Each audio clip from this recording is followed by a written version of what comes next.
कि आखिर एक्सप्रेसवे केवल लखनऊ तक ही सीमित क्यों होगा, बुंदेलखंड को क्यों नहीं जोड़ेगा।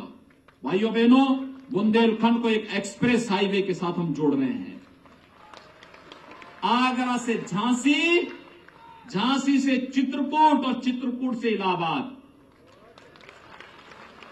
हमारा सर्वे का कार्य प्रारंभ हो चुका है।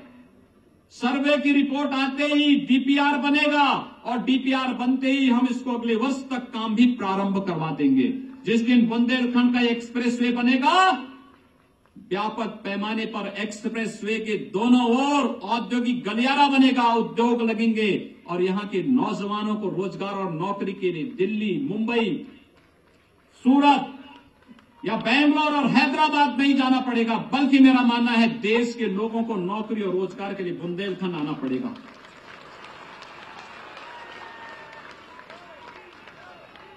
विकास की योजनाओं को आगे बढ़ाने के लिए हम लोग आए हैं। जब भी हमारे विधायक, हमारे सांसद मुझे मिलते हैं, एक बात को कहते हैं कि अन्ना प्रथा किसानों की फसल को नुकसान पहुंचा रही है। मैं कहता हूं भाई, ये गाय भैंस तो हमारे नहीं हैं तो वहां के लोगों के ही, लेकिन हम दो काम करने जा रहे हैं। पहले चरण में बुंदेलखंड के 7 जिलों में बड़ी बड़ी जमीनों को हम लोगों ने चिन्हित कर लिया है। 7 बड़ी गौशालाएं 7 जिलों में हम एक साथ बनाने जा रहे हैं अन्ना प्रथा के समाधान करने के लिए। और भाइयों बहनों, आपके झांसी में नगर निगम के लिए अलग से भी व्यवस्था करने जा रहे हैं, क्योंकि हमें इस समस्या का समाधान करना है। एक तरफ गोवंश की अच्छी नस्ल, जो गाय अभी आधा लीटर दूध दे रही है, एक सतत प्रक्रिया के साथ हम आगे बढ़ाएंगे, उसकी उन्नत नस्ल लेकर के आएंगे। यही गाय आने वाले 5-7 साल के बाद आपको 5 लीटर, 7 लीटर और 10 लीटर तक दूध देती हुई दिखाई देगी। तब कोई गौ माता को सड़कों पे नहीं छोड़ेगा, लेकिन जो गौशालाएं हम बनाएंगे, उन गौशालाओं को हम आधुनिकता के साथ भी जोड़ेंगे। गाय के गोबर से, गौमूत्र से कौन कौन सी दवाइयां बन सकती हैं, इसका भी इंतजाम उन गौशालाओं के साथ हम जोड़ने जा रहे हैं। लेकिन इसमें स्थानीय लोगों को हम जोड़ेंगे अपने साथ। और बुंदेलखंड में मैंने कहा है कि विशेष रूप से बुंदेलखंड के लिए 7 गौशालाएं तत्काल प्रारंभ होनी चाहिए, जिसमें प्रत्येक गौशाला में 2500, 3000, 5000 तक गोवंश रखा जा सके, वहां उनकी सेवा किया जा सके।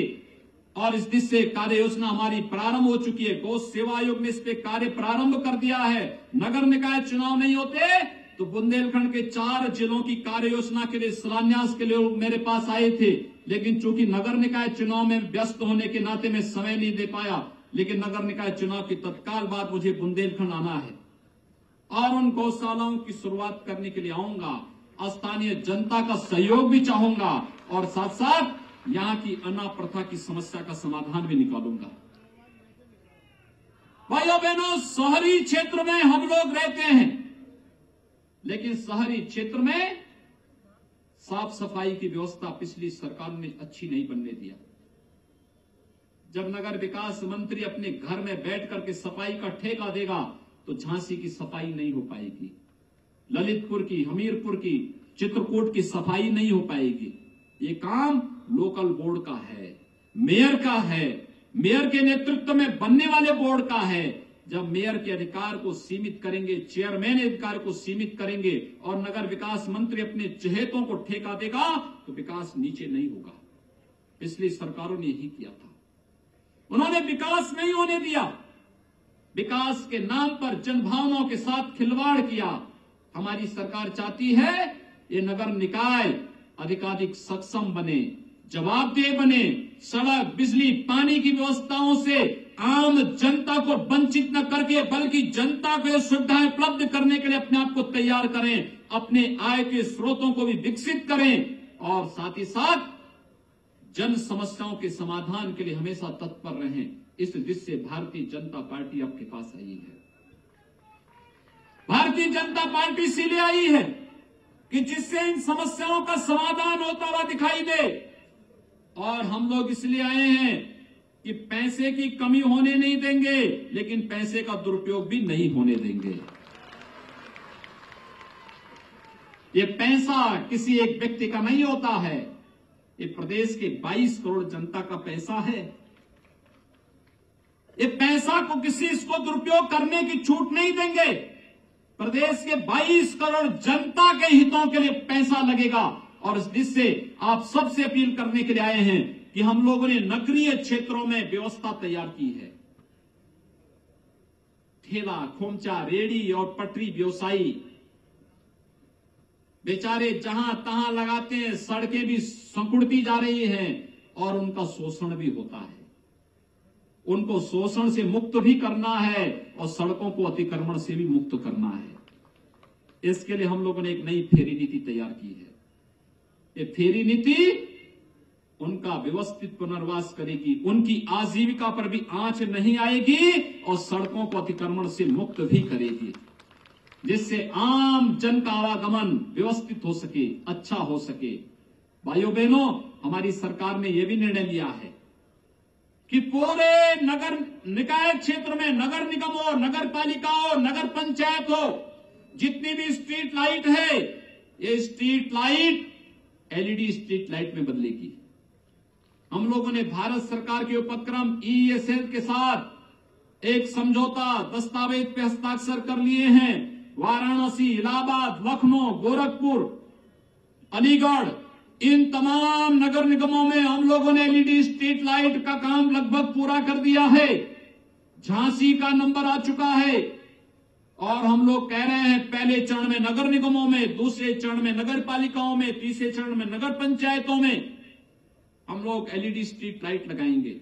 नगर निगम को कोई पैसा खर्च नहीं करना, प्रदेश सरकार को कोई पैसा खर्च नहीं करना, पैसा खर्च करेगी ईएसएल।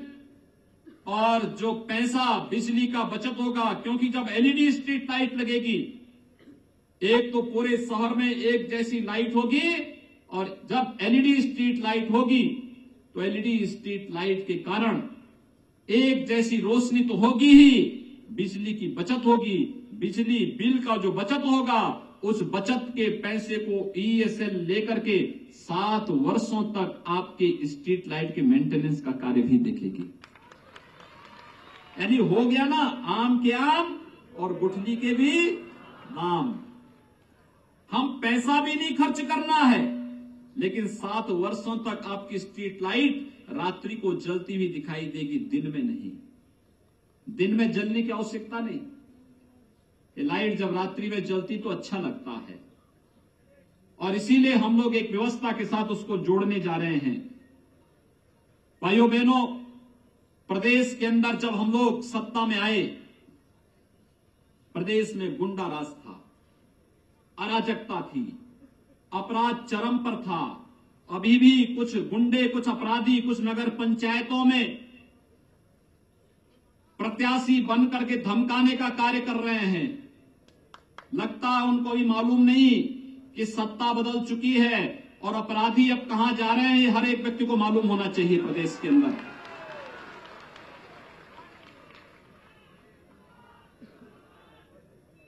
हम लोगों ने पहले ही तय किया है, उत्तर प्रदेश को अपराध मुक्त करना है, भ्रष्टाचार से मुक्त भी करना है, और इसके लिए आप सबका सहयोग और समर्थन चाहिए, जिससे आप सबको बुनियादी सुविधाएं हम उपलब्ध करा सकें। और इस जिससे आज हम सब आपके पास आए हैं। प्रशासन भी इस बात को देखें, जो अपराधी धमकी देकर के चुनाव के माध्यम से भ्रष्टाचार फैलाने और लूटने के लिए आए हैं, इससे पहले कि डकैती डालने का कार्य करें, ऐसे तत्वों के साथ सख्ती से निपटने की आवश्यकता है। राजनीति पवित्रता का कार्य है, सेवा का कार्य है।